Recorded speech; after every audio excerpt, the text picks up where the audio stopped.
Imagine you're carrying a baby through a dark forest. The sun disappeared more than an hour ago. You can't see more than a few meters ahead.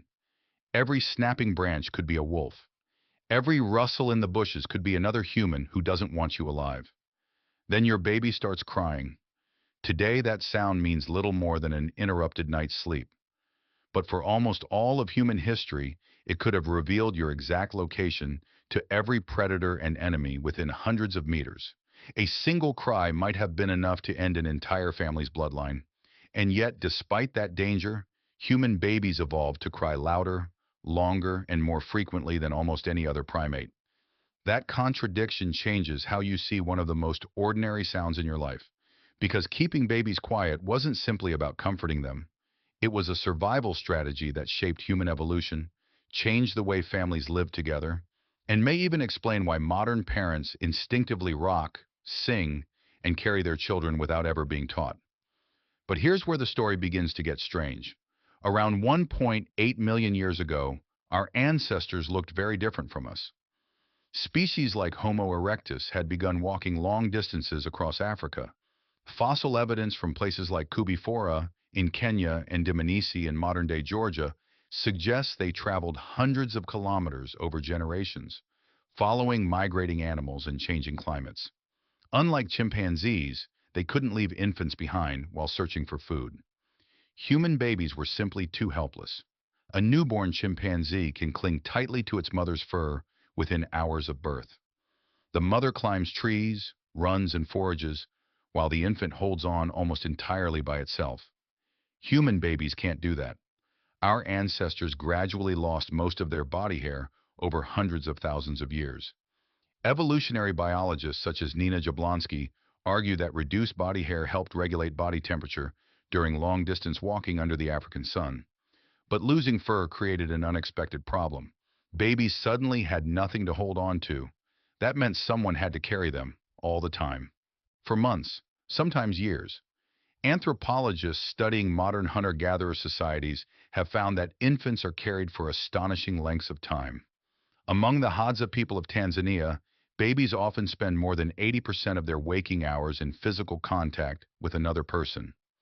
Among the Kungsan of the Kalahari Desert, researchers like Melvin Connor observed that infants are rarely placed on the ground during the first months of life. Instead, they remain pressed against an adult's chest almost continuously. At first glance, this looks like affection. It is. But it is also engineering. Every heartbeat the baby hears, every movement they feel, every change in breathing, constantly tells the infant that they haven't been abandoned. Because to an ancient baby, being left alone wasn't uncomfortable. It was deadly. In 1969, psychologist John Bowlby expanded ideas that would become attachment theory after decades of studying children's emotional bonds. His research suggested that human infants are biologically programmed to stay close to caregivers because separation once carried enormous survival costs. The fear isn't learned, it's inherited, and babies developed a remarkably effective alarm system. They cry, not because they're trying to manipulate adults, but because, over millions of years, the babies who stayed silent after being separated often didn't survive long enough to become parents themselves. Natural selection rewarded the loudest alarms, even if those alarms created new dangers. Because predators weren't the only threat. Humans were becoming hunters, too. Archaeological discoveries from sites like Olorgesailie in Kenya show evidence that groups of early humans coordinated hunts hundreds of thousands of years ago. Coordination requires silence. Imagine stalking an antelope across open grassland. Everyone waits, nobody speaks. Then an infant suddenly screams. The hunt ends instantly. So ancient families faced an impossible balancing act. Babies needed to cry to survive separation. Adults needed babies not to cry to survive everything else.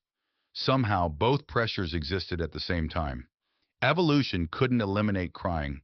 Instead, it pushed humans towards something entirely different. Adults became exceptionally good at stopping the crying before it became dangerous.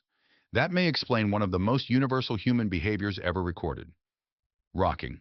Scientists have studied why rhythmic movement calms infants for decades. In 2013, researchers led by Kumi Kuroda at the Riken Brain Science Institute in Japan measured babies' heart rates, while mothers either held them still or walked while carrying them. The difference appeared within seconds. Walking immediately slowed the infants' heart rates. Many stopped crying almost at once. Even after thousands of generations, the baby's nervous system still responds to movement the same way it did on prehistoric migrations across Africa. Movement meant safety. Stillness could mean abandonment. But movement alone wasn't enough, because ancient humans discovered another powerful tool without ever knowing the neuroscience behind it. Sound. Not loud sound, predictable sound. And that may explain why every human culture on Earth, no matter how isolated, developed some form of lullaby. Except the real purpose of those songs may have had far less to do with sleep than we've always assumed. Lullabies sound different depending on where you are in the world. An Inuit mother in the Arctic sings differently from a mother in the Amazon rainforest. A traditional Japanese cradle song shares almost no words with one from rural Kenya. But when researchers strip away the language, something remarkable appears. In 2021, an international team led by Samuel Mayer at Harvard analyzed hundreds of songs from cultures spread across 6 continents. Many of the communities had little or no contact with one another, yet listeners who had never heard these songs before could reliably identify which ones were meant for babies. The melodies were slower, the rhythms were steadier, the pitch changed more smoothly. Across thousands of years and thousands of kilometers, humans had independently arrived at nearly the same solution. Not because cultures copied one another, because babies' brains responded to the same patterns. Long before anyone understood neurons or hormones, parents had discovered a biological shortcut. A predictable voice signaled that everything was under control. That signal affected more than emotion. It changed the body itself. When an infant feels safe, the stress hormone cortisol begins to fall. Heart rate slows, breathing becomes more regular, muscles relax. The body shifts away from emergency mode. For an ancient baby, that mattered enormously. A child who stayed calm used less energy. A child who stayed quiet attracted less attention. And a child who remained close to caregivers had a far better chance of surviving another night. But songs weren't the only sounds surrounding ancient infants. There was another rhythm they had been hearing long before birth, a heartbeat. By the 3rd trimester, a fetus can hear surprisingly well. Inside the womb, one of the loudest and most constant sounds is the mother's heart, beating roughly 60 to 100 times every minute.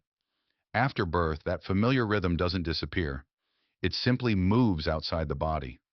This may help explain why babies often settle when placed against an adult's chest.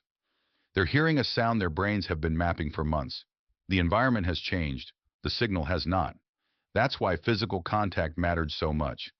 Anthropologist James McKenna has spent decades studying mother-infant sleep among traditional societies.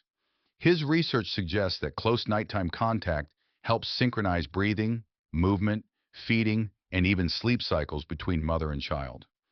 Ancient humans almost certainly didn't place newborns alone in separate sleeping spaces.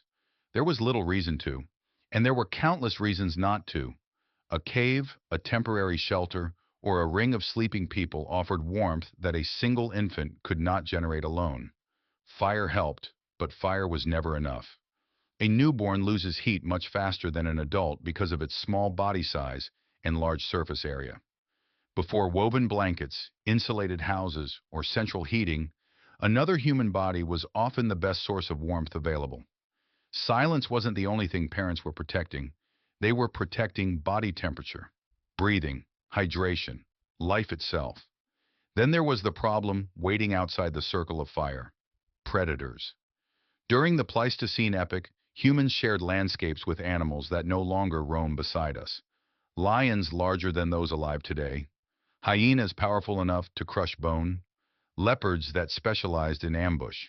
In Europe, cave bears weighing over 500 kilograms. In North America, saber-toothed cats and giant short-faced bears. Even if attacks were uncommon, ancient people had every reason to assume they could happen. Many archaeological sites contain evidence that humans themselves were prey.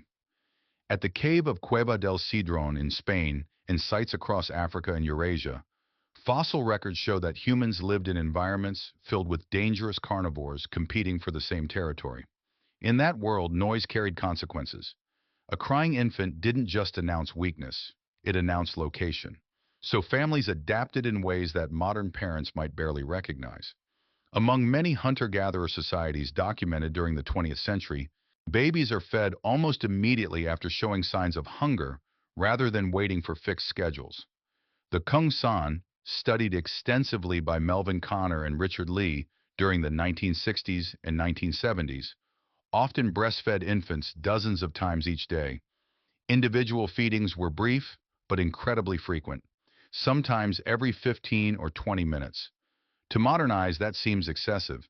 To ancient humans, it made perfect sense.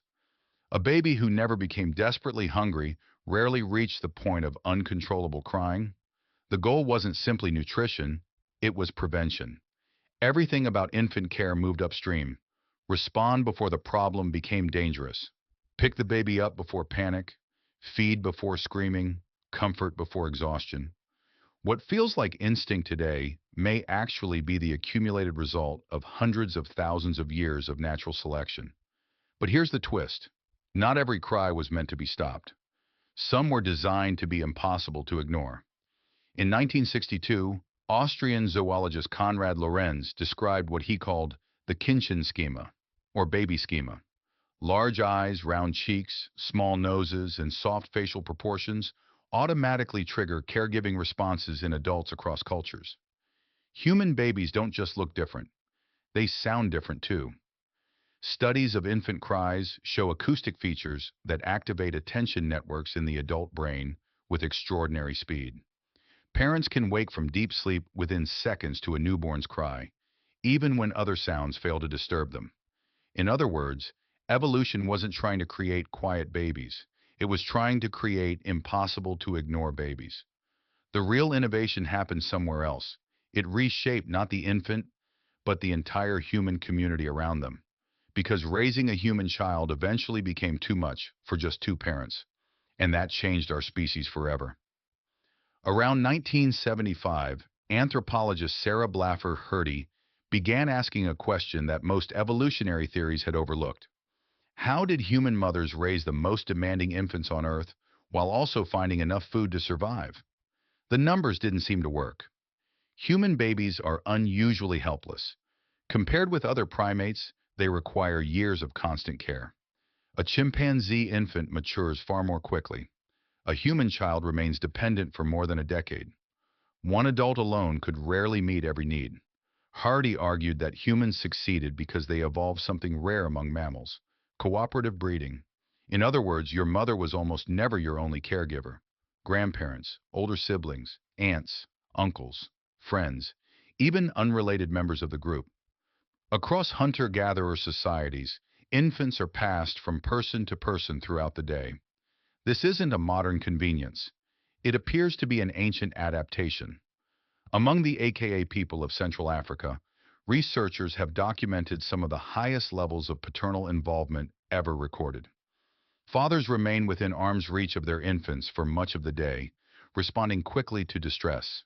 In many foraging societies, babies experience dozens of different caregivers before sunset.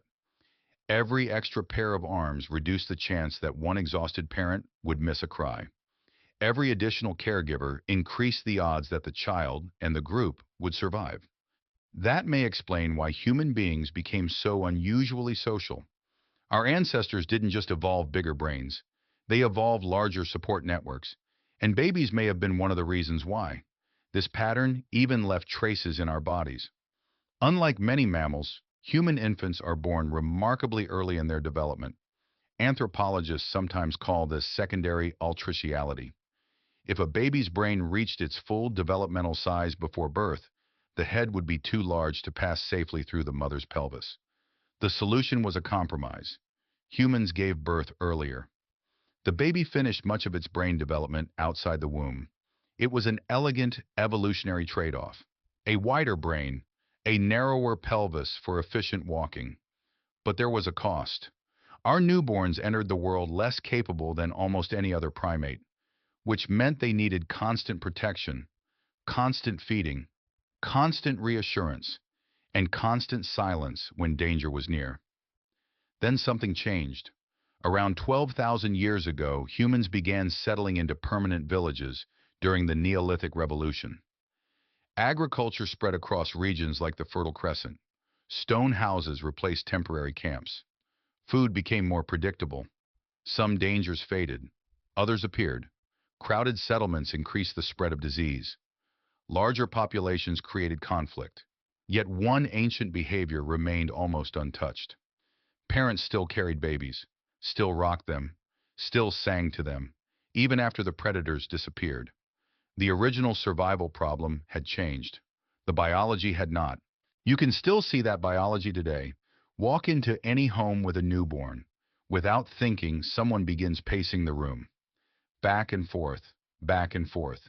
A rhythm older than cities, older than farming, older than written language. Or notice what happens when someone cradles a crying infant. They rarely stand perfectly still. Instead, they sway. Slowly, almost automatically. People who have never cared for a baby before often do it on instinct. No one teaches them. Their bodies simply know. Even the sounds adults make are surprisingly ancient. Across cultures, people naturally shift into what linguists call infant-directed speech. The voice becomes slower, softer, more melodic. Sentences become shorter. Vowels stretch.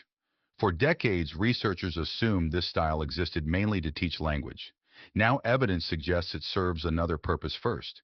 It captures attention, regulates emotion, builds trust. Long before babies understand words, they understand patterns. And those patterns have been shaped by hundreds of thousands of years of evolution. The remarkable thing is that none of these behaviors required written knowledge.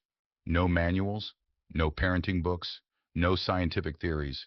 Ancient parents didn't know about cortisol, attachment theory, or neural development. They simply noticed what worked. The babies who were held close cried less. The babies who were fed early stayed calmer. The babies surrounded by many caregivers survived more often.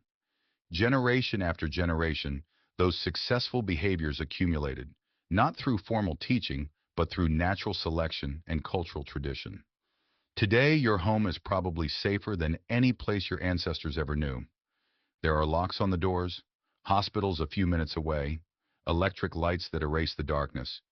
Yet when a baby begins to cry at 2 in the morning, your body still reacts as if the night outside is filled with unseen dangers. Your heart speeds up. Your attention narrows. You reach out almost before you've decided to. That response wasn't designed for modern life. It was designed for a world where one small sound could travel through cold air, across an open plain, into the ears of something waiting in the dark. So the next time you hear a lullaby or watch someone gently rock a newborn to sleep, you're not just witnessing a parenting habit. You're watching one of the oldest survival technologies our species ever invented. A quiet baby wasn't simply a peaceful baby. For most of human history, it was the sound that allowed the future of humanity to keep breathing through the night.